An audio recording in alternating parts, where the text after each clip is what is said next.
नमस्कार, मैं कार्तिक नाइक हूं और आप देख रहे हैं खबरों की खबर में आज बात इंदौर में 3 दिवसीय प्रवासी भारतीय सम्मेलन के समापन समारोह की। इंदौर में 3 दिवसीय प्रवासी भारतीय सम्मेलन का मंगलवार को समापन हो गया है।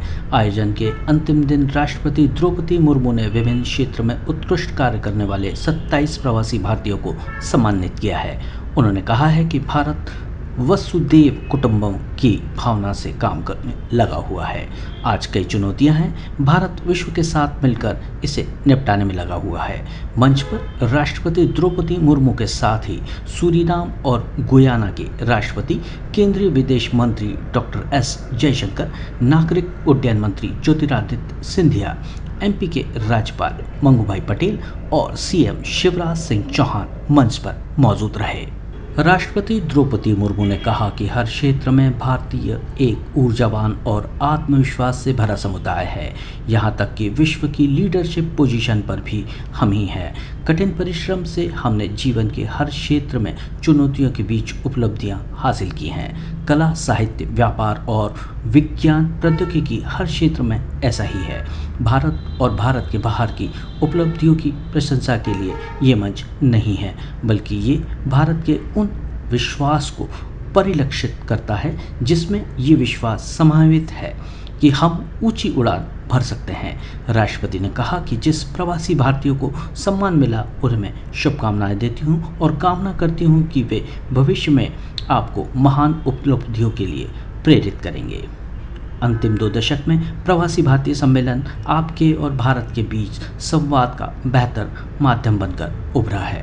It has grown into an energetic and confident community in every region and is making sheltered contributions to world affairs in leadership positions. Our diaspora has exhibited extraordinary dedication and hard work and has overcome many challenges to achieve excellence in all walks of life, including art, literature, politics, sports, business, academics, philanthropy, science and technology. Your achievements give us immense pride and joy. The Pravasi Bharatiya Samman Awards symbolize the nation's highest recognition of the diaspora members for their contributions to India and in their home countries. These awards are significant as they not only show our appreciation and acknowledgement of the achievements of the Pravasis, but also reflect our faith in their resolve to keep India's flag flying high in the world. Our previous awardees have continued to achieve greater heights and win praise for their good work even after receiving the Pravasi Bharatiya Samman. I congratulate this year's winners and hope that these awards will encourage you to scale even greater heights in the future. इसके पश्चात CM Shivraj Singh Chauhan ने प्रवासी भारतीयों को हुई असुविधा के लिए दूसरे दिन भी हाथ जोड़कर माफ़ी मांगी है। उन्होंने कहा है कि असुविधा हुई हो तो हमें क्षमा कीजिए, हमारे प्यार को दिल में रख कर जाएं। सीएम ने कहा कि पीएम मोदी की लोकप्रियता ही इतनी है कि हॉल छोटा पड़ गया, लेकिन हमारे दिल बड़े हैं। सीएम शिवराज सिंह ने कहा कि जब तुम चले जाओगे तो याद बहुत आओगे, तुम बिन इंदौर सूना सूना लगेगा। एक बार फिर मध्य प्रदेश का प्रणाम, इंदौर का प्रणाम और मामा का प्रणाम। यह दुर्लभ अवसर है, आज एक मंच पे 3 महामहिम राष्ट्रपति विराजमान है। एक बार ताली बजा के स्वागत कीजिए भारत के राष्ट्रपति जी का, गुयाना के राष्ट्रपति जी का, सूरीनाम के राष्ट्रपति जी का। सितारों को आंखों में महफूज रखना, बड़ी दूर तक रात ही रात होगी। मुसाफिर हो तुम भी, मुसाफिर हैं हम भी, किसी मोड़ पर फिर मुलाकात होगी।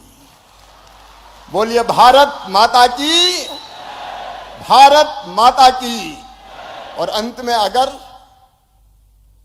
कसर तो नहीं छोड़ी, लेकिन प्रधानमंत्री जी की लोकप्रियता ऐसी थी कि हाल छोटा पड़ गया। मैं दोनों हाथ जोड़ के आपसे माफी मांगता हूं, अगर कोई असुविधा हुई तो दोनों हाथ जोड़ के आपसे माफी मांगता हूं। हमारे प्यार को हृदय में रख के जाइए और हमें क्षमा कीजिए। बहुत बहुत धन्यवाद, प्रणाम, नमस्कार। केंद्रीय मंत्री ज्योतिरादित्य सिंधिया ने कहा कि हमारे प्रवासी भारतीयों ने देश का नाम दुनिया में रोशन किया है। किसी भी व्यक्ति की पहचान उसकी माटी और उसके देश से ही होती है। भारत का कोई भी सपूत, कोई भी पुत्र पुत्री विश्व के किसी भी कोने में रह रहे हों, वो भारत का सपूत, पुत्र पुत्री कभी भी भारतीयता से जुदा नहीं हो सकते। हमारे भारत की जनसंख्या 135 करोड़ नहीं 138 करोड़ है। इसमें 3 करोड़ हमारे प्रवासी भारतीय शामिल हैं। वो भारत का सपूत, पुत्र पुत्री कभी भी भारतीयता से जुदा नहीं हो सकता। और इसी सोच और विचार को भांपकर भारत के इतिहास में पहली बार भारत के पूर्व प्रधानमंत्री अटल बिहारी वाजपेयी जी ने 2002 में प्रवासी भारतीय दिवस की शुरुआत की थी। और उस समय से जब प्रवासी भारतीयों का एक अहम भूमिका रही। 1998 में जब भारत ने पहली बार पोखरण में परमाणु ब्लास्ट किए थे और उस समय में जो अनेक देशों ने भारत के विरुद्ध सैंक्शन किए थे, अगर विश्व स्तर पर वो रुख बदलने का कार्य किसी ने किया था भारत के प्रति, तो हमारे प्रवासी भारतीयों ने जग जग में, देश देश में किया था।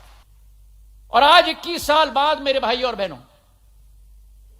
जब 17वीं प्रवासी भारतीय दिवस हम मनाने जा रहे हैं, यह केवल एक तारीख तक सीमित नहीं है।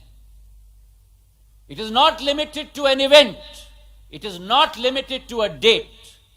लेकिन 2014 से जब से प्रधानमंत्री नरेंद्र मोदी जी ने कार्यभार संभाला है, इसी संबंध को एक वैश्विक और एक नई सोच और विचारधारा और एक नई रिश्ता और एक नई रूप देने के लिए संकलित रूप से उन्होंने कार्य किया है।